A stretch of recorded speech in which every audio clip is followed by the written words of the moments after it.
Hello, everyone. Welcome to another episode of Strong Draws.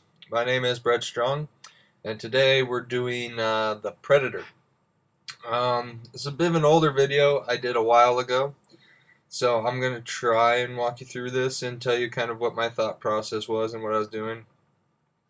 First thing you'll notice is that I'm drawing in red, which, again, this is an older video. That's something I was kind of doing at the time, kind of trying to get used to drawing digitally. So the process basically here was is I took a sketch of the predator that I did in my sketchbook, scanned it in, and turned it blue, and now I'm drawing over it in red. Now this kind of the idea behind this piece is back in college I started well, me and some friends went and saw I think it was the first Alien versus Predator. And so when we got back to school the next day, we were all hyped up, and it was the first Predator we had seen since I think the Danny Glover one, the Predator 2. And so we were all really jazzed, and I was sitting in the lecture the next day and decided to sketch a, a Predator, and I wanted to kind of be my own design, to be my own version of the character, because the thing about the predators in the movies and every iteration you see, they always seem to have this giant head because they have to put the actor's head in the makeup and then put that helmet on. So the idea was to make his head a bit smaller and just kind of again make my own version of what I wanted it to be. Now that was back in 2004, I believe, so we're looking at about 10, 11 years ago. And so as I had gotten older and started meeting new people, they all learn I can draw, want to see my work and stuff, so I show them my Deviant page. And on my Deviant page was this Predator sketch, which they kind of all got a kick out of, and I was looking at it like, God, that just does not look, like what I do anymore. At the time, I was largely influenced by Mike Turner. And as one comic book creator, I believe it was Coy Turnbull, once told me when I showed him some of my samples, he's like, I see influences, which I knew, right away that he's like, you're trying to draw like Turner, which I may have mentioned in previous videos. I was a huge fan of his at the time.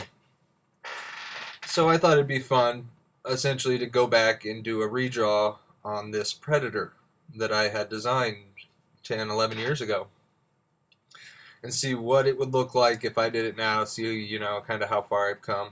Maybe a little bit of an exercise in narcissism, maybe not, but it seemed like a cool idea. It's kind of fun to redraw some of the stuff you've done years ago and see your progression throughout the years. Kind of gives you a bit of a energy boost to see what you've learned and how far you've come, and at least it does for me. And so I thought I'd give this a shot. Now the difficult part about drawing this was going off of a design from, again, 10, 11 years ago. Was I've grown, I like to think I've grown as an artist. Like to think I've gotten better, and I see things differently, I do things differently. For instance, on his weapon here that I'm working on, his claw, his blade pack, whatever, I guess I don't know what it's called. I actually used reference when at the time back then I didn't use reference. So it looks a hell of a lot better in my opinion because I don't really know what that thing looks like. And so I will leave a link to the original piece in the description box if you want to go check it out. That one's in color. I don't think I'm ever actually going to get around to coloring this one. I've got a lot more. I've had some stuff come up in the past couple days where I've got more work coming in. I'm doing the Power Rangers fan comic that I had mentioned in the last video, I believe, that I'm working on. I'm about to start penciling the next page now, and that will put me almost done with the line work if I can get that all done today. And then I got to move on to colors and lettering and all that. So we're looking at having that out in the next 2.5, 3 weeks, hopefully. And then I picked up I'm not real sure, it's either a 10 or 16 page comic called Jarhead that I'm going to be doing the line work for coming up here, and then so that's kind of what I got going on now. So again, working on his glove here. Again, I just was trying, to see kind of what I was saying. It's just the difficult part about doing this was trying to stay as true to that original design as I initially had back then, but also applying what I know and what I've learned over the past 10 years of just constantly drawing and improving and hopefully getting better. Which, hopefully, if you guys go look at the original and come back and look at this one, I think there's improvement. Hopefully you guys agree, guys and girls out there. Hope you all agree that I've come a little bit further in the past few years, which again is kind of a nice energy boost. And like, if this is what I can do now, what can I do? What am I gonna be able to do 10 years from today? So again, this is a older video, so I'm gonna try and keep up with it as best I can. Try and remember what kind of is coming next. But just working on the gun, which again used reference for on this one, didn't on the old one. There was kind of an interesting observation that my girlfriend had made when I showed her this, because I showed her this one, I showed her the old one, and she goes, "I kind of like the old one better." I go, "What do you mean?" And she goes, "It looks like it has more energy." And I mean, I'm paraphrasing. She didn't quite know how to put it in those terms, but after kind of talking with her about it for a little bit, I kind of got the picture that this one ended up looking very stiff, which is another thing I've really been working on, is getting kind of fluidity to my characters. So yeah, working on the gun here, making sure. I think I'm looking up reference at this point. I'm not really sure why we're just kind of holding on the gun here. But anyway, yeah. So again, what I've been this is an older video, and so the workflow process is a little different than what I've been working on now. This one I'm gonna go into pretty tight pencils as far as I will ink this. I do have an inking video up, which I will upload. But as far as kind of what's going on as far as these videos, I am looking to upload these at least once a week, usually on every Sunday. So if you guys want to check back with me every Sunday, there should be a new video up. But again, just trying to get some more fluidity, and I don't pencil this tightly anymore. I found that it actually, with the exception of certain things, because I draw in Photoshop now, in the CC version. I think this is my old CS or CX, no, CS5, CS6, something like that. But I've been penciling digitally, and other than like faces, and to a certain extent, the really important parts that I need, that have to be a certain way, I go into a fair amount of detail. Like, even now, I'd probably pencil the gun and the pack he's got on probably this tightly, just because it's a little bit easier to get it done in inking if this is all done in the penciling stage. Now, I do ink in Manga Studio. I got the Manga Studio 4EX. The reason I use that, I use that for inking, but I use Photoshop for penciling. Excuse me. Mainly because the pencil tool in Photoshop and the eraser tool, probably more the eraser tool than the pencil tool. It's not even an eraser. I mean, the eraser, you can take a soft edge brush, turn the opacity or the pin pressure on, which I believe is called transfer in the new version, which kind of really threw me. I had to get used to that.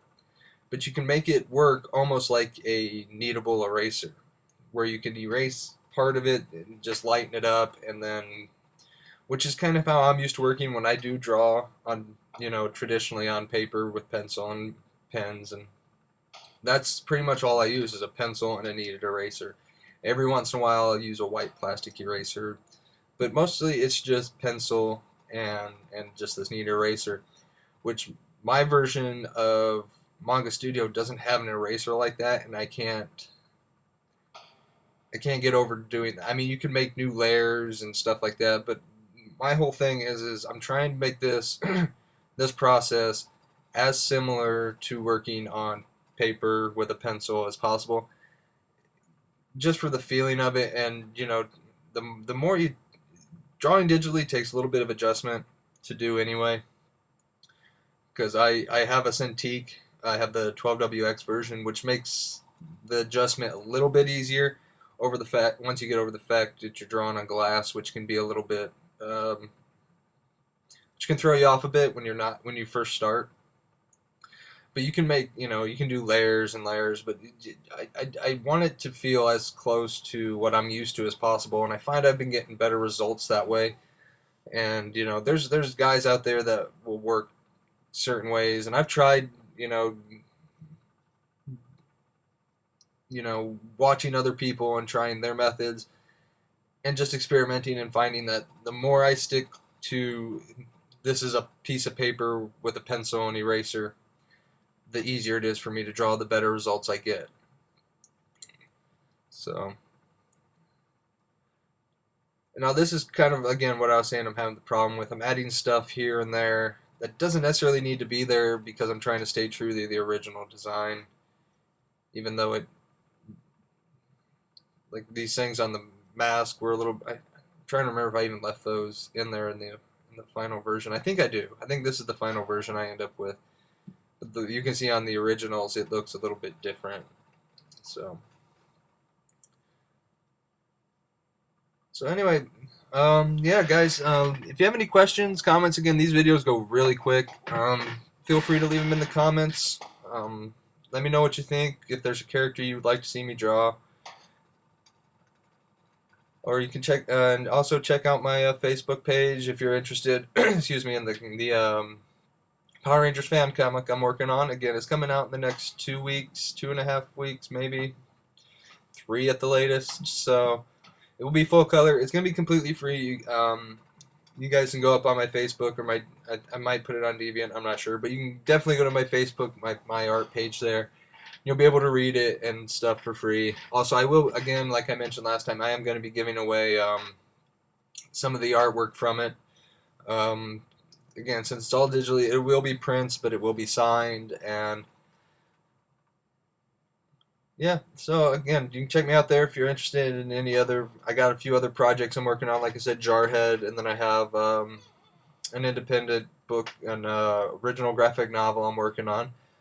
You can follow all the updates there. As soon as I get the Power Rangers thing done, and possibly between the Power Rangers and the Jarhead, I will be showing you guys the main character from that, which I think her design just, obviously I really enjoy drawing her, and I think she looks pretty cool. She's kind of a BAMF, as they say. So again, go check that out. Follow me on Twitter. Check out my Deviant page. Again, there will be a link to the original Predator down there in the description bar, and there will be the inking video coming up next week. So check back. Let me know what you guys think. All I'm doing here is I'm just doing rough lay-ins of where the dark shadows would be, and you'll see how much more I go into this when I get into Manga Studio next week. So again, we're going to have a quick shot of the full image here at the end, so you can check out the full res on my Facebook page and my Deviant page. So again, guys, I want to thank you all for watching. Thank you for your support, and we will see you next week. Thanks. Bye.